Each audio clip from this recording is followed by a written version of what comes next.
listener production. Hi, Natarsha Belling with you and welcome to the afternoon edition of The Briefing. Coming up in our deep dive, it was almost 12 months in the making, but finally Anthony Albanese has sat down with US President Donald Trump for an historic meeting. While there was a slight distraction with the US Ambassador Kevin Rudd, experts say the US-Australia alliance is stronger than ever, with a number of key deals signed. We'll unpack all the details in just a moment. But first, let's check the afternoon headlines this Tuesday, the 21st of October. China has hit back at Australia, claiming it illegally entered its airspace over the so-called flares incident in the South China Sea. Federal Defence Minister Richard Marles earlier condemned a Chinese fighter pilot for letting off flares very close to an Australian surveillance plane in the area, saying the jet's, quote, unsafe and unprofessional conduct was dangerous. A spokesperson for the Chinese military this afternoon told local media Australia's actions seriously violated China's sovereignty and, quote, we sternly warn the Australian side to stop such provocative moves. Almost 200 people have been arrested and more than 1,000 firearms and parts seized in a nationwide crackdown on illegal weapons. Authorities also uncovered a number of 3D printed guns, which are becoming increasingly popular and are often untraceable. Other discoveries included a homemade crossbow, a range of knives, tasers and flamethrowers. Here is New South Wales Police Superintendent John Watson. But of course, these results nationally are not just stats. They represent lives that are potentially saved or harm prevented. I think it's fair to say that it puts people on notice, and responsible gun ownership is at the core of what we do right throughout Australia. And Amazon Web Services have returned to normal after a massive internet outage yesterday disrupted thousands of websites and apps across the world. The outage wiped out a number of popular platforms, including Snapchat, Reddit, Canva and Zoom, leaving millions offline. Amazon says some services will still have a backlog of messages, which will take a few hours to process. Experts say the outage, the largest since last year's CrowdStrike failure, highlights the fragility of the world's interconnected technology systems. Now it's time to get into our deep dive on the historic meeting between Anthony Albanese and Donald Trump. Most experts say the meeting was a great success and a critical cementing of our important trade and security alliance with the US. While the details of the AUKUS and major minerals deals are set to be finalised, international affairs expert Bec Strating joins us to explain the key takeaways and why this is a good news story. Great to have the Prime Minister of Australia. Fantastic place. I would say there's never been anybody better. We fought wars together. We never had any doubts, and it's a great honor to have you as my friend. It's a great honor to have you in the United States of America. Bec, thanks so much for joining us. A real historic moment with the US-Australia alliance. It's been a bit of a troubling couple of months with concerns that our alliance wasn't rock solid. Surely this is good news that everything is back on track.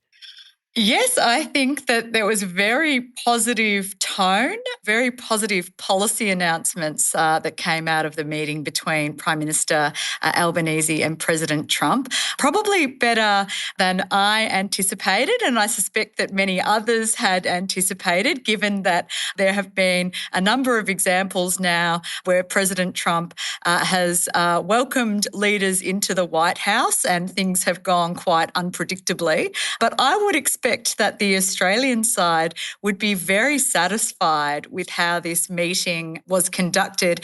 And I think that sometimes it's easy to overlook how charming President Trump can be when he wants to turn on that charm. Absolutely. I couldn't agree with you more, Bec. Even, it seemed to be, he was incredibly charming and very, very, praised Australia and really highlighted how important the US alliance is with Australia. Surely this is really great indications of a strong partnership moving forward. Yeah, it's quite interesting because Australia has not been really at the top of the priority list for President Trump. His attention has tended to focus on other areas in the world, the Middle East in particular, conflict between Russia and Ukraine. And Asia more broadly has taken a bit of a backseat to other regions and other concerns that President Trump has really been focused on. In some ways, I think that it's not such a bad thing for Australia to not be front of mind all the time. And today, I think we certainly saw the warmth that President Trump holds towards the Prime Minister himself, but also towards Australia more broadly. And there was a particularly telling sort of statement from President Trump where he says that we never have any doubts really about Australia's commitment to the US alliance. Make a great point there, Bec, because there was concerns earlier this year that our alliance had changed forever, but maybe it was a good thing in hindsight that Australia and Mr Albanese were flying under the radar while everything else was developing around the world. Let's break down some of the important historic deals that have been agreed to by our Prime Minister and President Trump. Let's start first of all with AUKUS. So we know it was yet again a controversial deal. What is the latest with that? Well, it seems that President Trump has renewed commitment to AUKUS and reassured people that the Virginia-class submarines would be coming to Australia. There's been a lot of speculation and a fair bit of concern about whether or not a US administration under Trump would be prepared to go the full way with AUKUS, particularly with handing over nuclear-powered submarines to Australia, particularly if there are concerns about China and the United States' own naval capacities, but there has been a renewed commitment. I would just note on that there have been changes to AUKUS flagged. There was the United States Navy Secretary John Phelan flagged that there may be changes to the deal. We don't really know what that means, and we don't really know what kind of ambiguities that they want cleared up. The review is still ongoing, so there has been a review into AUKUS, and so there is still a little bit of uncertainty about what that means. But only a few months ago, we weren't sure whether Trump even knew what AUKUS was. So I think that there is some encouraging signs when it comes to Australia's AUKUS deal with the United States and, of course, with the United Kingdom that also did its own review earlier this year as well. Bec, let's talk about the minerals deal, because when you look into the devil of the detail, this is actually a huge win for both countries. But interestingly, how this plays out for China is of great interest. Yeah, definitely. So this $8.5 billion critical minerals deal, I think, is probably the most significant thing to come out of this meeting. I think it was a very smart manoeuvre from Australia to go into this meeting having something significant to bring to the United States and say this is an area of opportunity. We're both concerned about China. We're both concerned about supply chains. We're both concerned about technological security moving into the future. And so having this deal, having this opportunity, I think was a fairly smart and deft manoeuvre on behalf of the Australian government. And it's clear that both sides are going to be working together because they are concerned about China's dominance in this space.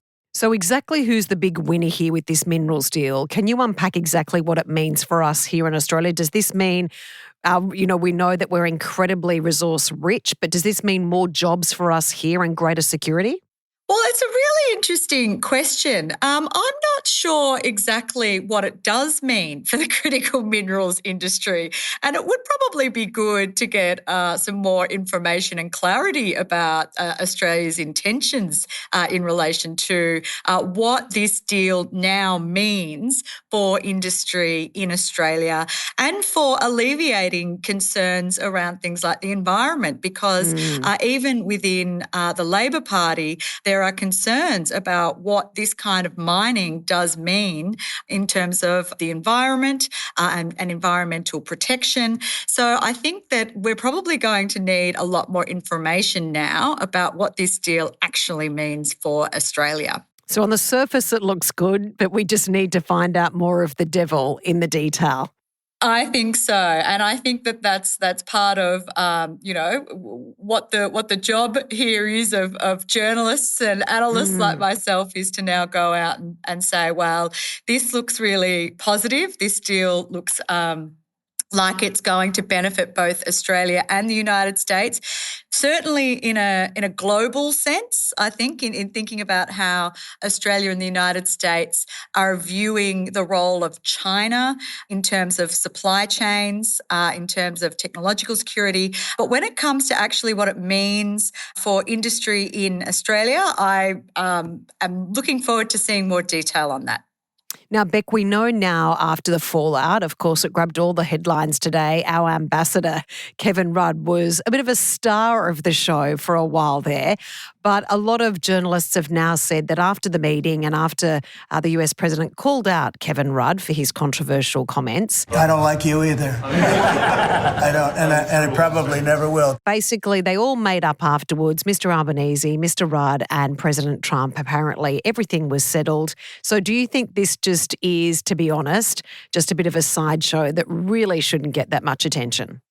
Yeah, that is my feeling about this. When I was looking through the major newspapers and news organisations and their reporting on the meeting, I was surprised to see how much focus the interaction with Rudd actually had, particularly given that there was quite a lot of good news, as we've already discussed, the renewed commitment to AUKUS, the critical minerals deal.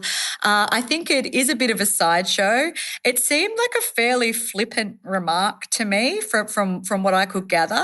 But there's also, I think, a worrying trend in that there might be certain quarters or certain groups that are trying to find the negative out of this meeting. And there might be some political motivations behind that. But I would definitely classify this as a bit of a sideshow. The real story here is that it was a very positive meeting and there were significant outcomes that came out of it. And talking about political motivations or alleged political motivations, the opposition leader here in Australia, Susan Lee, has actually said that Ambassador Rudd's position is untenable. Do you agree with that?